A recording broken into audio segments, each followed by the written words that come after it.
Let's look at the attribute of life. Does God possess life? And what does life mean? There are two common definitions of life. The first definition has to do with growth and development. For example, if we observe plants, we can say that they have signs of life as they grow and develop. This implies a sense of evolution, change, improvement, and progress. The second definition has to do with awareness and the ability to act. If we observe animals, they have greater awareness than plants and a greater ability to act. This means animals have a higher degree of life than plants.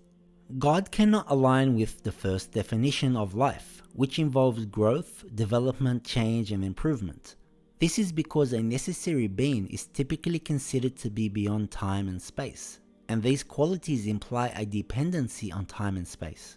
A necessary being is defined as self-sufficient and independent, not relying on anything external. Any form of change or growth would suggest a form of dependence, which contradicts the concept of a necessary being. That brings us to the second definition of life, which involves awareness and the ability to act. Animals have more awareness than plants, and humans, in turn, demonstrate even higher levels of awareness compared to animals. Also, humans possess a greater ability and freedom to act when compared to animals. The more awareness and ability to act you have, the more life you possess. If you have minimal awareness and ability to act, you have relatively little life. In simple terms, what is awareness?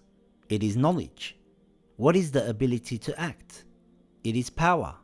Therefore, life is essentially a combination of knowledge and power.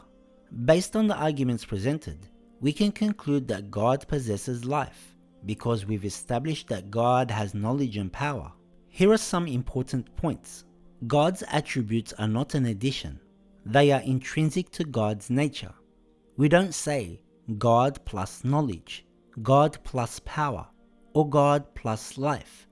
Instead, we affirm that God is knowledge, God is power, and God is life. This perspective implies that these attributes are eternally inherent in God and not something that could have been lacking at any point in time. Why are these attributes so important? You can derive from them. So if we start trying to prove God is all-seeing or all-hearing, these are forms of knowledge. If I understand of God being all-knowledgeable, it would be easy to prove God is all-hearing and all-seeing.